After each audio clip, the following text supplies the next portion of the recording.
Chapter 7. The Angel's Nagging. I'm returning this. It was incredible. The following night, Amain stood outside Mahiru's door, clean Tupperware in hand. While Amain was a disaster at most housework, he was decent enough at washing dishes. It was common courtesy, after all. Return a favor as clean as you received it.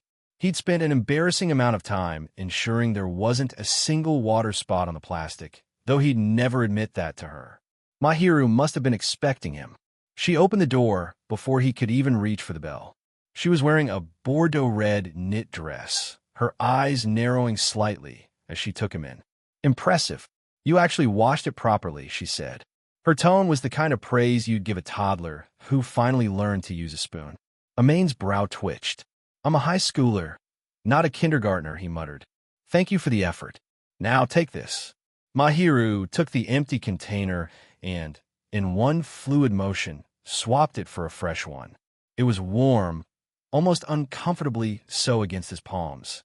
Through the lid, he could see sautéed pork and eggplant glazed in a glossy miso sauce, topped with a delicate sprinkle of sesame seeds. It looked like something out of a gourmet magazine. Amain blinked. Wait, I'm just here to return the last one. And this is tonight's dinner. I get that, but do you have allergies? She interrupted. I don't care about your preferences, only your medical restrictions. No allergies, but if I keep taking food from you, what about it? Amain hesitated. On one hand, his nutrition was currently a train wreck, and Mahiru's cooking was objectively world-class. On the other hand, if anyone at school found out that the angel was basically meal prepping for him, his peaceful life would be incinerated in a bonfire of jealousy. I made too much, she said, her voice flat. I appreciate it, really, Amain said, rubbing the back of his neck. But usually when a girl does this, people get the wrong idea. Like, you know that you like me. Mahiru stared at him. A long, cold silence stretched between them. Do you actually believe that? She asked. Not for a second. Good. Are you an idiot? Her expression was so genuinely unimpressed that any romantic tension died a quick, painless death. It was impossible to imagine the school's perfect idol harboring feelings for a guy who couldn't even keep his own living room floor visible. It's settled then, she continued. Unless you were planning on a gourmet dinner of convenience store instant noodles? Amain winced. How did you? Your kitchen is a museum for dust, and your table is a graveyard of disposable chopsticks. Besides, anyone with eyes can see how sickly you look. Your face is practically gray. She'd seen through his entire lifestyle in a single visit.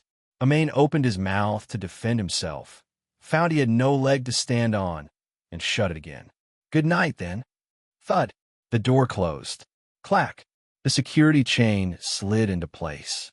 Amain stood in the hallway, cradling the warm container. He sighed, defeated by the angel's logic and her cooking, and headed back to his apartment. The pork and miso smelled so good, he ended up making a frantic batch of rice just to keep up with it. The aftermath. This became the new routine, a daily exchange of empty plastic for soul-shaping cuisine. Mahiru's cooking wasn't heavy, but it was addictive. Whether it was Japanese, Western, or Chinese, every dish was a masterpiece. Amain felt himself being domesticated. If a night went by without her Tupperware, he felt a strange, melancholy hunger. The results were visible. You look surprisingly human today, his friend Itsuki noted during lunch a week later. Did you finally start eating real food? Amain nearly choked on his udon. Itsuki was too perceptive for his own good. I've been reflecting on my lifestyle. Really? Because you usually look like a Victorian orphan. Itsuki laughed. Someone forcing you to eat your greens? Something like that. Amain muttered. He thought of Mahiru. She talked like his mother, but looked like an angel and acted like a drill sergeant. Is it that obvious? Amain asked. That I looked dead before?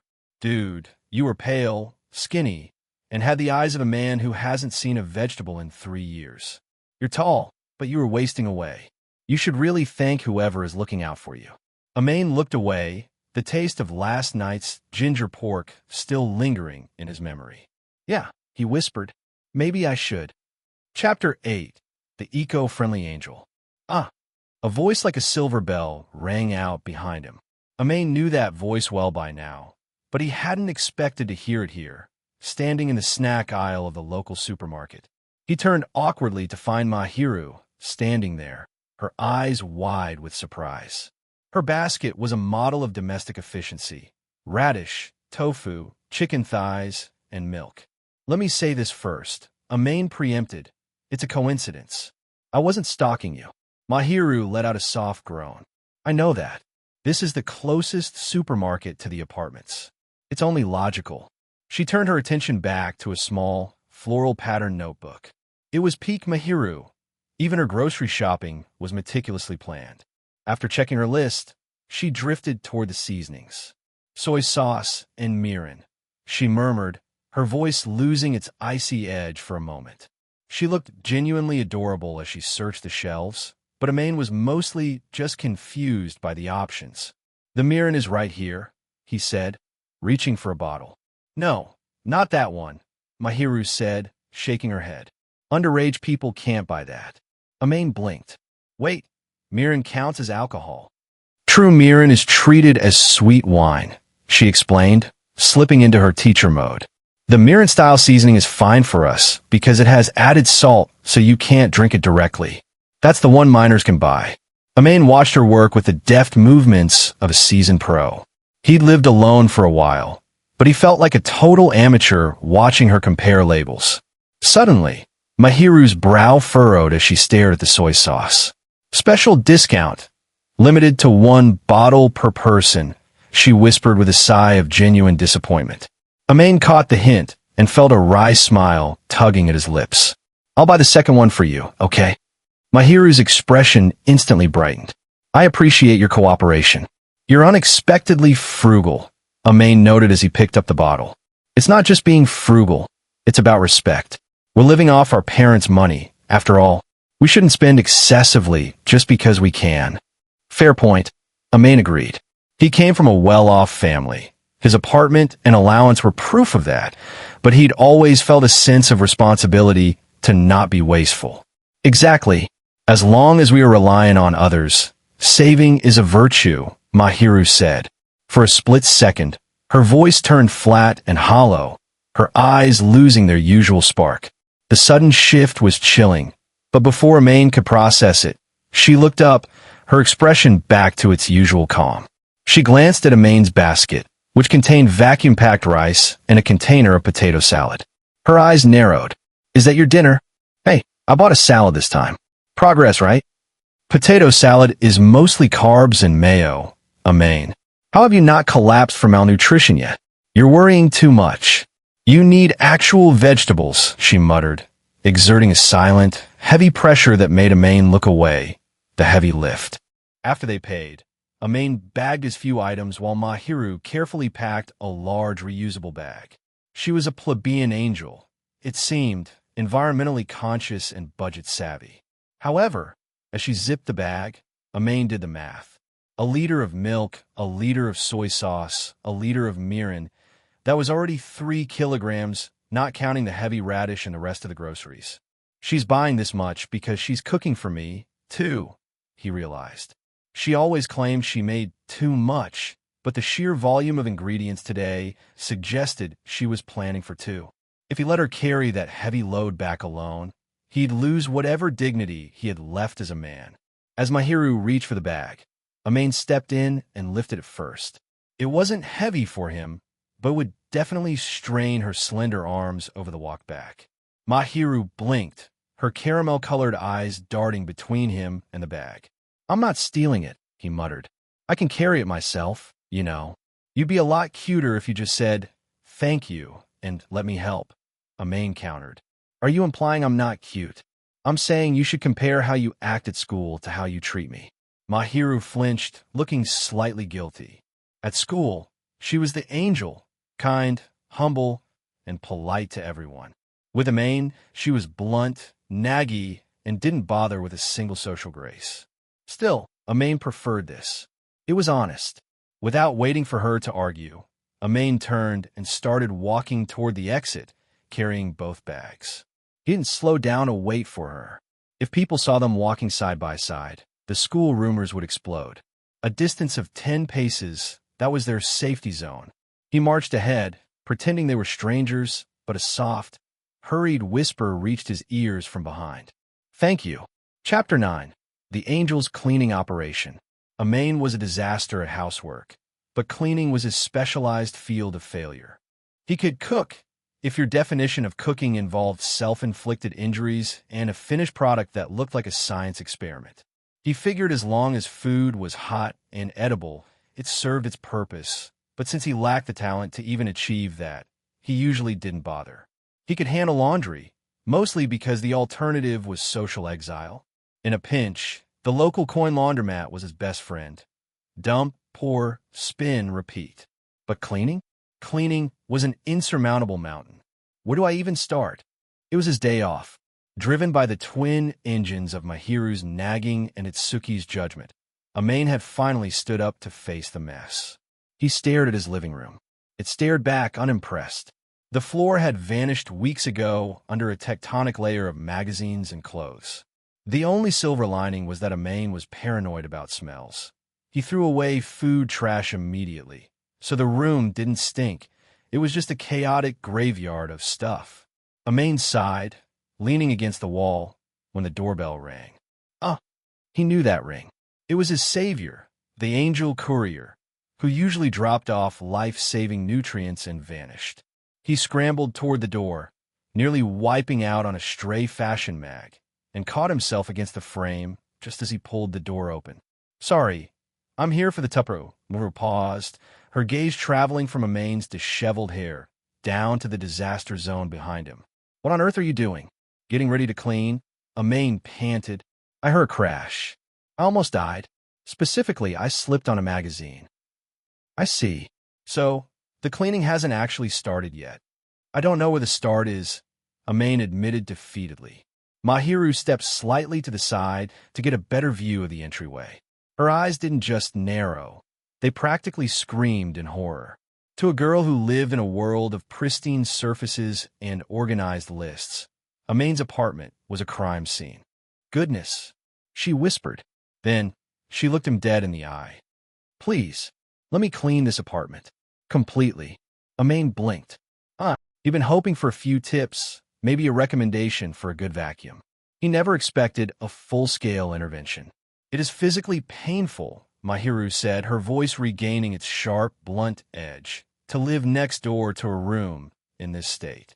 How do you live alone without a single shred of domestic capability?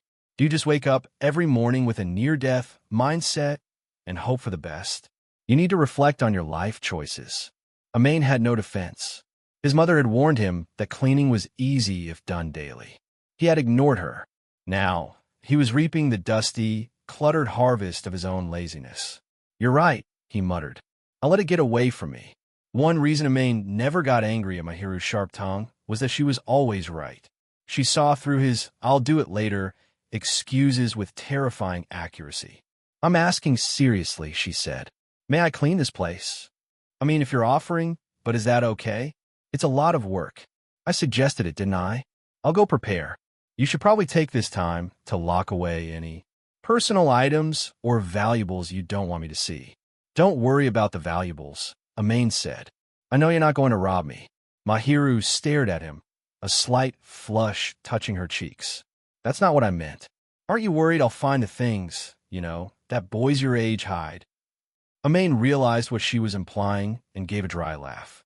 Sorry to disappoint, but I don't have any secret stashes for you to find. I'm literally just a mess, not a mystery.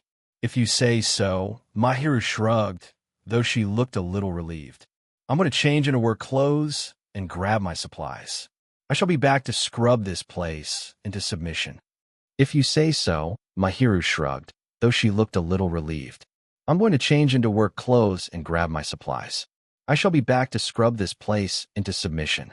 She turned and marched back to her own apartment. Amain watched her go, a wry smile on his face. He was about to be hit by a whirlwind of productivity, and for the first time in a long time, he was actually looking forward to it. Chapter 10. The Grand Commander's Sweeping Operation. Mahiru returned to Amain's apartment a few minutes later, looking less like an angel and more like a drill sergeant. She had traded her dress for a long white t-shirt and khaki cargo pants. The shirt was simple, but it clung to her frame in a way that made Amain look away, suddenly conscious of her as a girl. She'd tied her hair into a high, messy bun, revealing the pale line of her nape. It was a boyish look, yet somehow, she pulled it off better than any of the girls at school. I guess when you're that beautiful, clothes are just an afterthought, Amain realized. Are you sure about those clothes? Amain asked. They're going to get filthy. I was planning on donating these soon anyway, Mahiru replied, her eyes sweeping over the devastation of his living room. She let out a long, weary sigh. Just so we're clear, we are doing this thoroughly. I won't accept compromises, and I won't hold back. Understood. Loud and clear, Amain muttered, standing at attention. And so, the Angels' cleaning operation was launched. The drill sergeant's orders. First, clothes. Gather everything and put them in the laundry basket, Mahiru commanded, pointing toward a pile near the TV. Cleaning should go from top to bottom, but we can't even see the floor, let alone use a vacuum.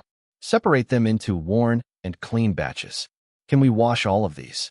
Yeah. Do whatever you need to do. Good. We'll handle the actual washing later.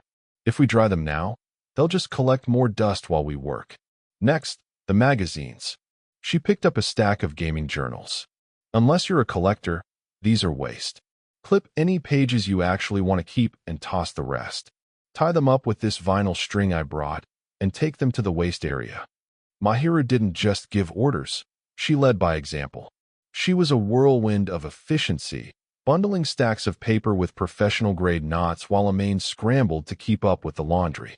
When you're done with the clothes, move on to the miscellaneous items on the floor, she continued.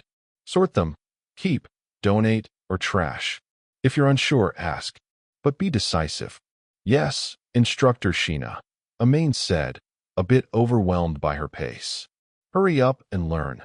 Then, she retorted without looking up. I can't tell what's precious to you and what's garbage. You have to be the one to choose. Yes, sir. Please don't treat me like a boy, she snapped, though her hands never stopped moving. Amain watched her in awe. She was decisive, focused, and utterly tireless.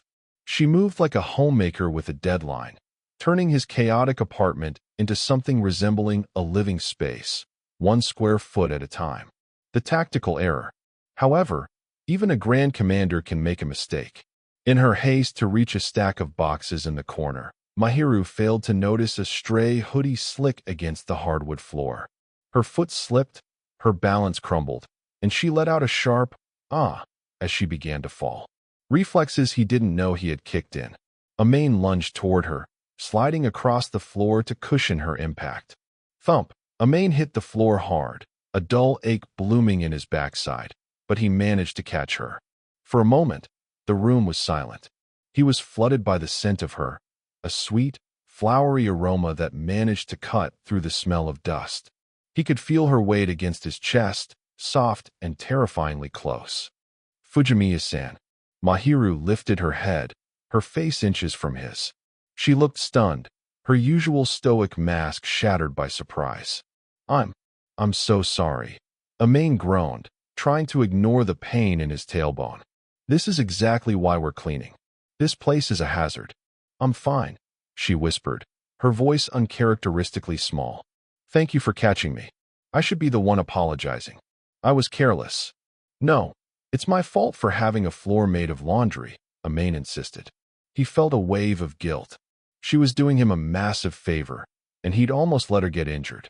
Mahiru didn't pull away immediately. She stayed there for a heartbeat too long, her eyes uneasy as she clung to his shoulders.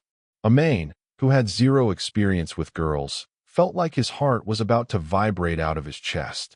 Not good. This is definitely not good for my heart rate. Before the awkwardness could turn into something else, Amain gently took her by the shoulders, helped her up, and stood up himself, brushing off his pants to hide his burning face. Shall we continue? He asked, his voice a bit higher than usual. I suppose so, she said, smoothing out her shirt. She took the hand he offered to steady herself, her expression returning to its usual all-business look. Amain assumed she was unfazed. After all, the school's angel, was probably used to guys falling all over themselves for her. He let out a wry smile and dove back into the trash, determined to finish the job. Because of his focus, he didn't see Mahiru turn away, her eyes hidden behind her bangs, and he certainly didn't notice the faint, rosy red tint staining the tips of her ears. That was a shock, she whispered to herself, so softly he never heard a word. Chapter 11. The Angel's First Delivery. Finally. It's actually clean. The war was over. They had spent the better part of a day reclaiming Amain's apartment from the clutches of chaos. When Mahiru had arrived, the sun was high. Now, the sky outside the pristine windows was a deep, bruised purple. The effort showed. The floorboards gleamed, the windows were free of streaks, and the light fixtures shone with a brightness that made the room feel twice as large. Amain's bedroom, once a hazardous obstacle course, was now a place where a person could actually rest without fear of a magazine-induced injury. We spent the entire day on this, Amain said, looking around in awe. Because it was that messy, Mahiru reminded him, though she lacked her usual bite. I owe you big time. Seriously. Amain looked at her with genuine respect. He'd offered to kowtow earlier, but she'd shut that down with a look of pure disgust. Mahiru let out a small, tired huff as she tied off the final trash bag. Despite the grueling labor, she didn't look annoyed. She looked satisfied, though her shoulders were visibly drooping from exhaustion. There was no way he could let her go home and cook after this. Look, I don't want to go out, and I definitely don't want you working anymore, Amain said. Let's just order a pizza. My treat. Consider it a down payment on my massive debt to you. Mahiru hesitated. Oh, but if you're uncomfortable eating here, you can take half of it back to your place. I just want to make sure you're fed. It's not that, Mahiru said, looking slightly flustered. It's just, I've never actually ordered pizza before. I'm a little surprised. Amain froze. Wait, never. I've lived alone for a while, and when I want pizza, I usually make the dough from scratch. Amain stared at her. Who makes their own dough on a whim? That's incredible. But for the rest of us mortals, ordering is the standard procedure. Haven't you ever been to a family restaurant alone? Or a fast food joint? Never, she said simply. Is it because your parents didn't like eating out? Our housekeeper handled the meals. A housekeeper? Wow, so you really are loaded. It made sense. Her poise, her elegant way of speaking, her high-quality belongings. She had the aura of someone raised in a refined, wealthy household. But as soon as he said it, Mahiru's expression shifted. She gave a faint, fragile smile that didn't reach her eyes. Yes, relatively rich, she replied. There was no pride in her voice, only a trace of self-deprecation. Amain immediately felt a pang of regret. He'd clearly stepped on a landmine regarding her family life. He knew when to retreat. Every person has a closet full of skeletons they don't want neighbors poking through. Well, consider this a new life experience, he said, quickly pivoting and sliding a delivery menu across the table. Pick whatever you want. This place is the best in the neighborhood. Mahiru took the menu, her tea-colored eyes scanning the photos of bubbling cheese and various toppings. For a split second, the angel disappeared, replaced by a girl whose eyes were literally sparkling. Is she excited? She pointed a slender finger at a four-season party pizza, a decadent mix of different toppings. This one, she said, her voice betraying a hint of genuine eagerness. Amain dialed the number, hiding a smile. An hour later, the pizza arrived, and the great cleaning commander was replaced by a very hungry, very curious girl. The true Mahiru. Watching Mahiru eat was like watching a small, elegant animal. She took tiny, princess-like bites, but her cheeks were relaxed, and her eyes narrowed happily as the cheese stretched.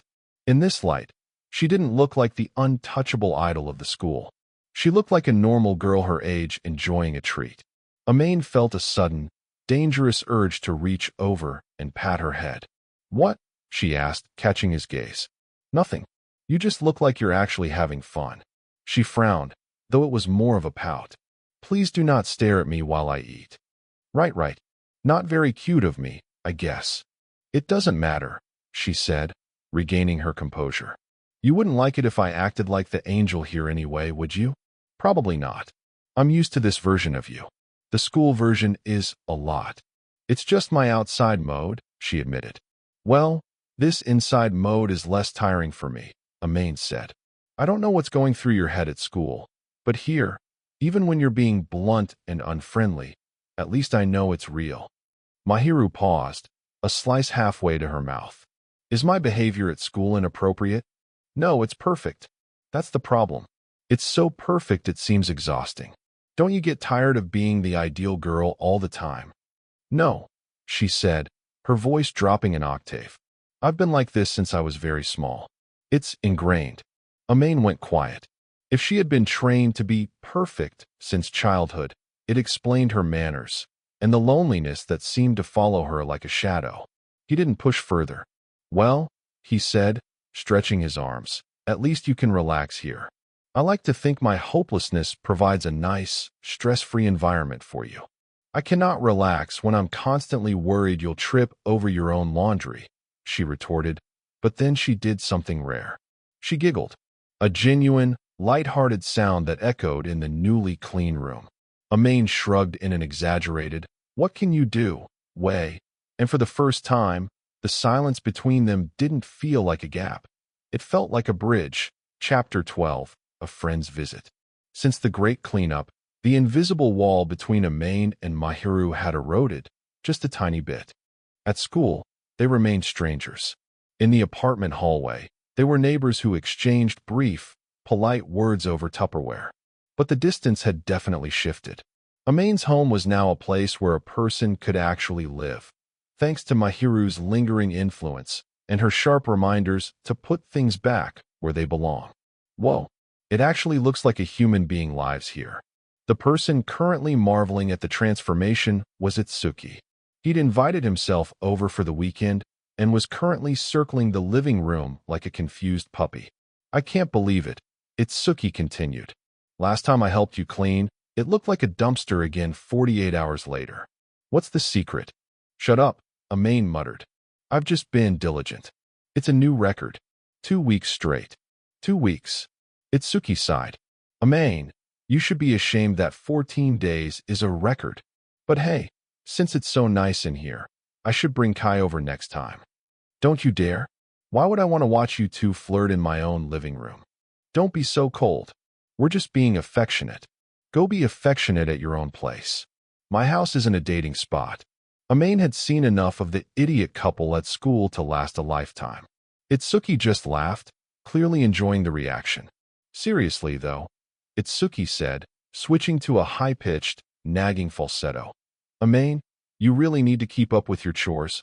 Okay, sweetie? Amain felt a chill. That's disgusting. Also, stop doing an impression of my mother. It's scarily accurate. Is she really that bad? She's a busybody, Amain sighed. I'm an only child, so she treats me like a permanent project. Even when I moved out, she kept trying to drop by. It's exhausting. It just means she cares, man. One day you'll realize how lucky you are. Itsuki's tone grew surprisingly mature for a moment. He'd been having his own battles with his father lately, mostly over his relationship with Kai. Anyway, Itsuki grinned, snapping back to his usual self. I didn't come here to talk about parents. I came here to play. The exam review they were supposed to be doing was abandoned within minutes in favor of a high-stakes RPG. Chapter 13. The Angel and the Cliché Development. The park where Amain and Mahiru first met sits right along the road home. It's a bit of a lonely place. The apartments around here aren't exactly family-friendly, so you rarely see kids running around. It's usually just an empty patch of grass and some forlorn-looking benches. And that's exactly where I spotted her. Mahiru was sitting perfectly still on a bench, looking like a statue. Amain, to viewers, I know what you're thinking. Amain, just walk past. Don't make it weird. Trust me, I tried. But she looked off. What are you doing here? I asked. Nothing, she replied, her eyes narrowing as she spotted me. We've gotten closer lately, but her answers are still as sharp as a paper cut. She didn't look scared, though. She looked like she was holding something back. If it's nothing, don't sit there looking like the world is ending. What happened? It is nothing. Amain, to viewers classic. When a girl says nothing, It's usually everything. And then I saw it. White fur on her blazer. Busted. You've got fur on your uniform, I pointed out. Did you tackle a cat or something? She sighed, defeated. Not exactly. I saved a kitten that couldn't get down from a tree. The old cat in a tree cliché? Seriously? Stay there. Don't move. I knew the look. She wasn't just resting. She was stranded. I headed to the nearest drugstore and grabbed a damp compress and bandages, then swung by the convenience store for a cup of ice. When I got back, she hadn't moved an inch. Sheena, take off your tights. Huh? She glared at me with enough ice to freeze the sun. Relax, not like that. Look, I'll turn around. Wrap my blazer around your waist and get those tights off so I can treat your ankle. I'm not looking, I promise. I shook the grocery bag to show I was on a mission of mercy, not being a creep. Her face froze as the realization hit her. How did you know? She whispered. One shoe is off, your ankles are different sizes, and you're refusing to stand up. It's the ultimate cliché. The angel saves a cat and pays the price with a sprain. You talk too much, she muttered, but she took my blazer. The field medic. I kept my back turned, prepping an ice pack with a towel and the store-bought ice. When she gave the signal, I turned around. Without the tights, I could see the damage.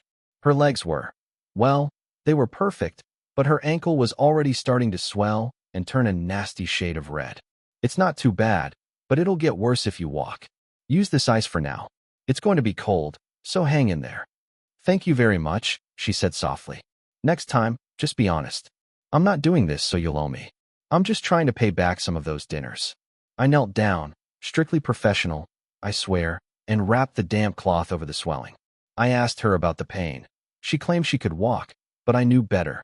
She was just being stubborn. You are unexpectedly useful, she noted, watching me work. I can do first aid. Just don't ask me to cook. We all have our limits. She actually giggled at that. It was the first time I'd seen her truly relax outside the apartment. I felt a weird sense of relief, so I pulled a pair of my jersey pants out of my bag. Here, wear these. Why? Because your legs are bare, you can't put your tights back on over that bandage, and I'm not letting you sit here in the cold. They're clean, don't worry. The piggyback ride. Once she had the pants on, I took my parka off and handed it to her. Wear this too. Put the hood up. Is this necessary? Do you want the whole neighborhood seeing me carry you? A main to viewers: if the angel is seen being carried by a guy like me, my social life is over. I'm protecting her, but mostly, I'm protecting myself from a mob of angry fanboys. Is there an option where you don't carry me? She asked. You have a sprained ankle. Just deal with it. Since I'm here, you might as well use my legs. What? You want to carry me like a princess? She teased. Do I look like I have the stamina for a princess carry all the way home? You're going on my back. Now hold my bag. She finally gave in, and I knelt down. She cautiously leaned onto my back. A main to viewers: I'm going to be real with you guys. She's light. Like, did you skip lunch for a week? Light. But she felt soft, and she smelled like something sweet. I had to focus really hard on just walking straight. We made it to her door without any major incidents. I set her down, making sure she could stand on her own. Don't worry about my dinner today, I told her. Just rest. Eat some protein or something. Maybe live on supplements for a night. No need. I have leftovers, she said, leaning against the doorframe. Goodbye, Amain. I turned to my own door, but she stopped me. Amain. I looked back. She was clutching her bag, her eyes looking everywhere but at me. Finally, she looked up, her gaze steady. Thank you for today. You really saved me. It's fine. I did it because I wanted to. Take care of yourself. I ducked into my apartment before it got any more awkward. It wasn't until I sat down on my couch that I realized she still had my parka and my pants. Amain to viewers: wait. Now she has my clothes in her room. Does this mean we've moved on to the next cliché? Man, this rom-com stuff is exhausting. Chapter 14, The Angel and the Prince. Oi, Amain. Are you trying to start a new trend, or did you suddenly become the type of guy who wears shorts in a blizzard? I was currently standing in the middle of the school field, feeling a deep, soul-crushing melancholy. It was gym class. It was freezing. And because of certain circumstances, I was the only guy out here in jersey shorts while everyone else was bundled up in long pants. Amain to viewers: let's be real. I look like an idiot. But what was I supposed to do? Tell it, Suki. Oh, I'm wearing shorts because the school's most beautiful girl currently has my only pair of track pants in her apartment after I piggybacked her home. Yeah, that would go over great. I didn't choose this, I muttered. I just forgot my pants. You're a special kind of stupid, you know that? Itsuki laughed, slapping me on the back hard enough to rattle my teeth. I retaliated with a sharp elbow to his ribs, and we settled into our usual bickering. We weren't the only ones on the field. Since 2 classes were combined for this track meet, the sidelines were packed, and the energy was intense. Do your best, Katawaki-kun. A chorus of high-pitched cheers erupted from the girls' side. They were all looking at Yuta Katawaki, the class superstar. He's the ace of the track team, he's got top-tier grades, and his face looks like it was sculpted by a committee of angels. A main to viewers in every rom-com, there's this guy. The prince. He's perfect, he's popular, and he makes every other guy in a 50-mile radius look like a background character. Usually, I'd be annoyed, but honestly, I just don't have the energy to be jealous. Man, he's as popular as ever. Itsuki noted, watching the spectacle. I guess so, I replied. You're not even a little bitter? Look at him, he's practically glowing. We're classmates, but we've never even spoken, I said with a shrug. He's not hurting me. Why should I care how many fans he has? Itsuki snickered. That is so you. Most of the guys here are currently burning holes in the back of his head with their glares. I looked over at Katawaki. He was waving to the girls with a smile that could solve world peace. He's the prince, and I'm the guy in shorts with frozen shins. The hierarchy was clear, and I was perfectly fine with my place in the shadows. The nicknames in this school are honestly embarrassing, I muttered. Prince. Angel. What is this, a fairy tale? The silent smile. Speaking of the angel, I found myself scanning the crowd.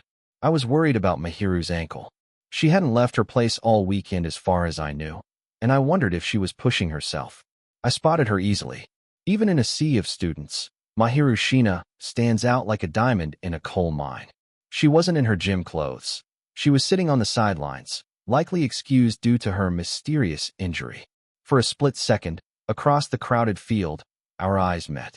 I gave a tiny, awkward nod, and her lips curved into the faintest, most subtle smile. A main to viewers now. Keep in mind, that smile was 100% for me because I'm the one who patched her up. But the guys around me, they didn't see it that way. She smiled at me.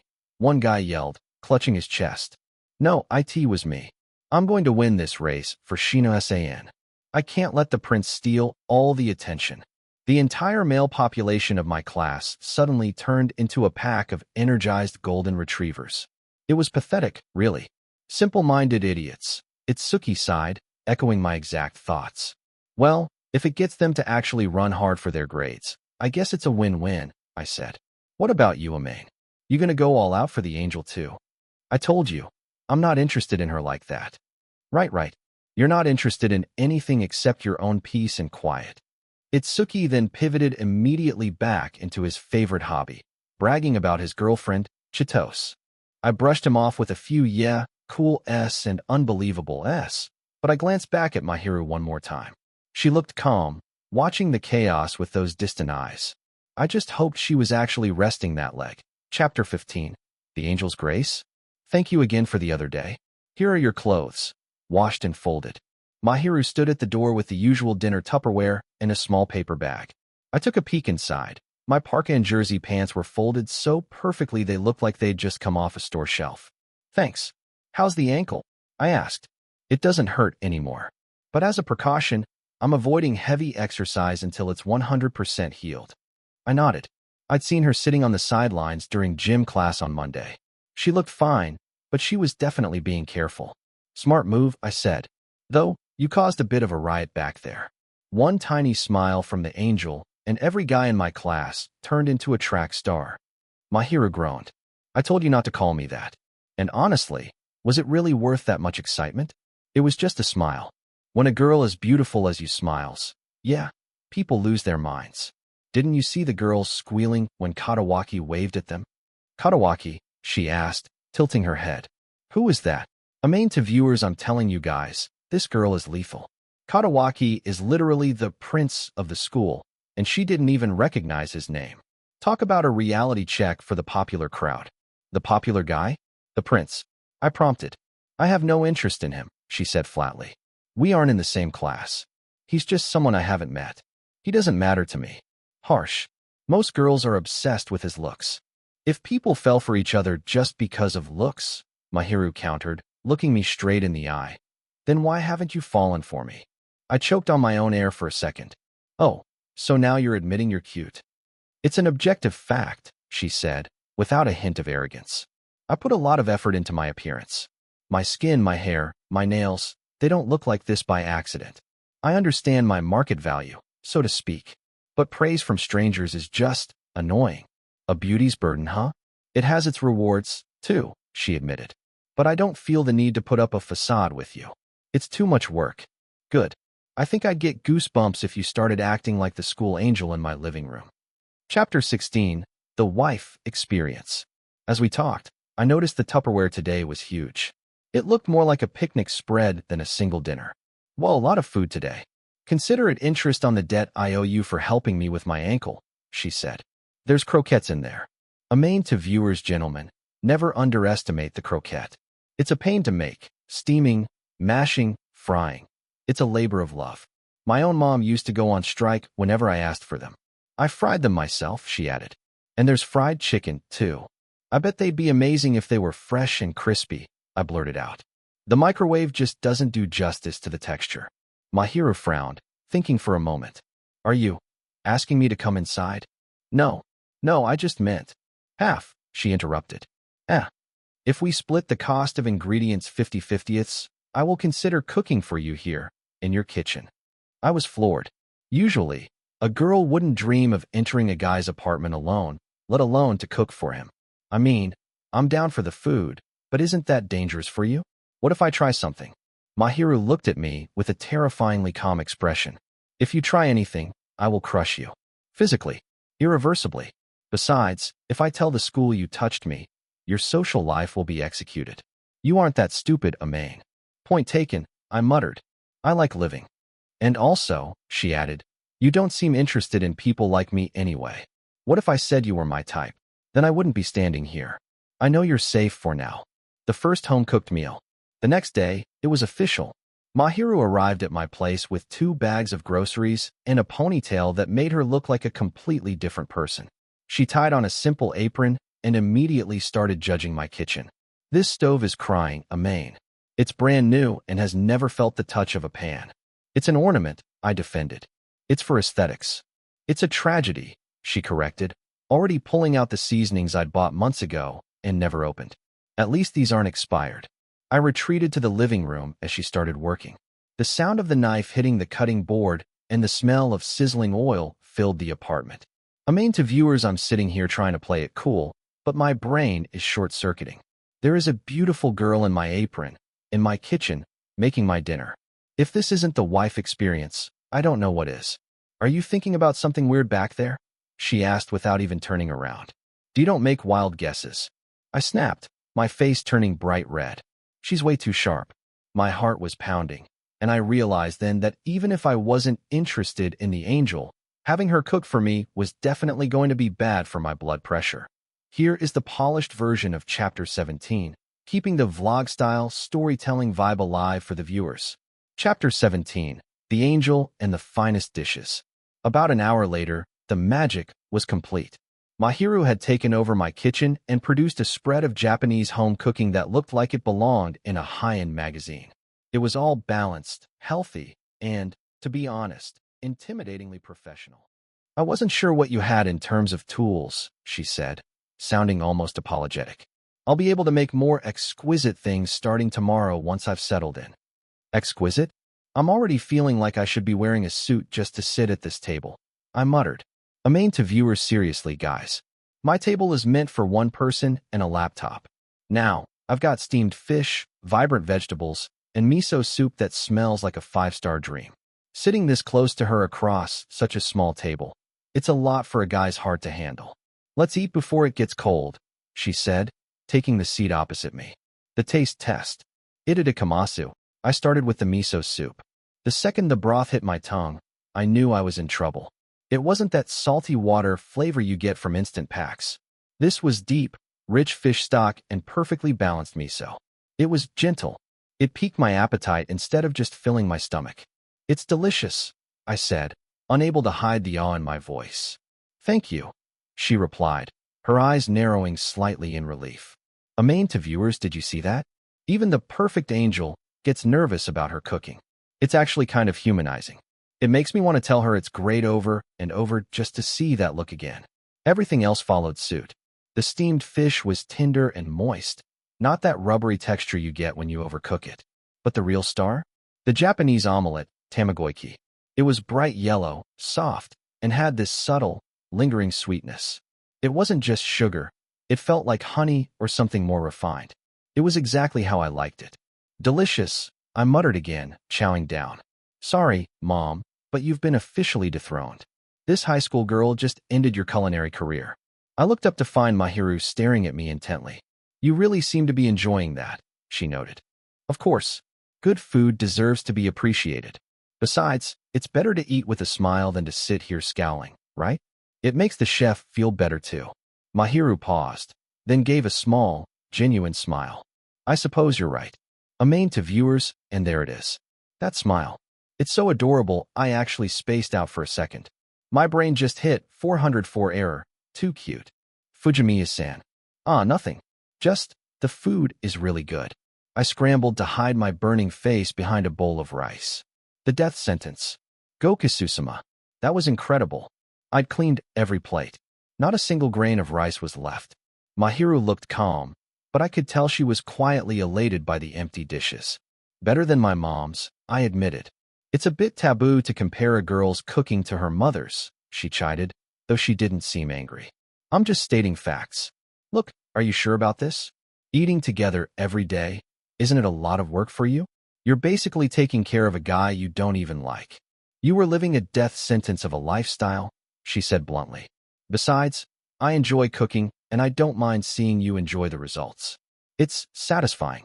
But if you're going to keep complaining," she interrupted with a teasing tilt of her head, "I could always stop cooking for you. No, please, keep cooking. I'm begging you." She gave a wry giggle at my instant, desperate reaction. Amain to viewers, I'm a goner, guys. My stomach has been taken hostage by the angel. If I ever have to go back to convenience store bentos after this, I'll probably just wither away and turn into dust. This is my life now, a slave to the finest home-cooked meals in Japan. "I'll be in your care, then," she said softly.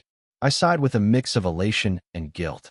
My life was officially being managed by a merciful angel, and honestly, I wasn't sure I ever wanted to be rescued.